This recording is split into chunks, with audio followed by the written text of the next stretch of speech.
नवरात्र नवरात्र म्हणजे केवळ उपवास, आरती आणि नृत्य नाही, तर ती आहे स्त्री शक्तीची उत्सव मूर्ती. या 9 दिवसात आपण दररोज एका देवीच्या रूपाची पूजा करतो. पण जर त्या देवींच्या गुणांना आपल्या इतिहासातील महान स्त्रियांशी जोडून पाहिलं तर भक्तीला नवं परिमाण मिळेल, नाही का? शब्दसंवादच्या या नवरात्री विशेष मालिकेत मी श्रद्धा राणे पोवार आपलं स्वागत करते. आज आपण देवी चंद्रघंटा आणि समाजाच्या अन्यायाविरुद्ध उभी राहिलेली पहिली योद्धा सावित्रीबाई फुले यांचं जीवन जोडून पाहणार आहोत. दिवस 3.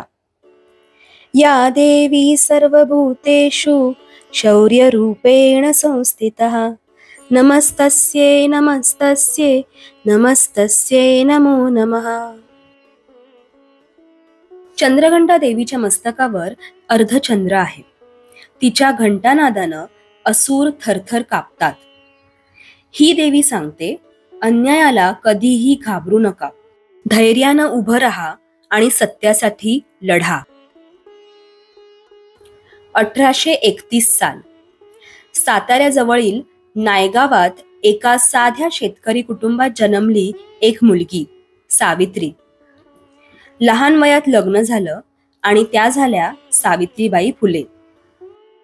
तो काळ म्हणजे अंधश्रद्धा, जातभेद, स्त्रियांना अज्ञानाच्या अंधकारात ठेवणारा काळ होता. मुलींना शिकवायचं तर सोडाच, वाचता लिहिता येणं ही लाज मानली जात होती. पण सावित्रीबाईंचं भाग्य, पती महात्मा ज्योतिबा फुले, त्यांनी ठरवलं, स्त्री शिक्षणाशिवाय समाज बदलणार नाही. सावित्रीबाईंनी पहिली मुलींची शाळा पुण्यात सुरू केली. त्या स्वतः पहिल्या शिक्षिका ठरल्या. पण मंडळी, हे काही सोपं नव्हतं. दररोज शाळेत जाताना त्यांच्यावर दगड, चिखल, गोमूत्र फेकलं जायचं. समाजानं त्यांना पापी ठरवलं, पण त्या डगमगल्या नाहीत. चंद्रघंटा देवीप्रमाणे अन्यायाविरुद्ध त्या सिंहगर्जना करत उभ्या राहिल्या.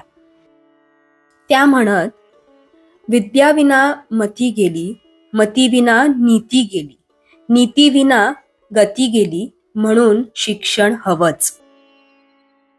फक्त शिक्षणच नाही, सावित्रीबाईंचं आयुष्य म्हणजे समाजसेवेचं प्रतीक होतं. विधवांसाठी त्यांनी आश्रय दिला, बालविवाहाविरुद्ध आवाज उठवला, छूत अछूत भेदभावाला फाटा देऊन सर्वांना समतेचा हक्क दिला. 1897 मध्ये प्लेगच्या साथीच्या काळात त्यांनी लोकांची सेवा करताना प्राणही दिला. शेवटच्या क्षणीही त्या लोकांसाठी लढत राहिल्या. हा संघर्ष हीच खरी चंद्रघंटा देवीची शिकवण आहे. चंद्रघंटा देवीच्या घंटानादानं जशी दुष्ट शक्ती पळून जाते, तसंच सावित्रीबाईंच्या आवाजानं अज्ञान आणि अन्याय मागे हटला. त्यांचं जीवन आपल्याला शिकवतं, भीती नको, अन्यायासमोर उभं राहा, ज्ञानाची घंटा वाजवा आणि समाजाला प्रकाश द्या. मंडळी, आज आपण देवी चंद्रघंटा आणि सावित्रीबाई फुले यांची प्रेरणादायी कथा ऐकली. या नवरात्रीच्या 3ऱ्या दिवशी आपण आपल्या आयुष्यातही अन्यायाविरुद्ध आवाज उठवायचं धैर्य घेऊया. जय देवी चंद्रघंटा, जय सावित्रीबाई फुले. हा व्हिडिओ पूर्ण ऐकल्याबद्दल तुमचे खूप खूप धन्यवाद. चला तर मग भेटूया उद्याच्या भागात.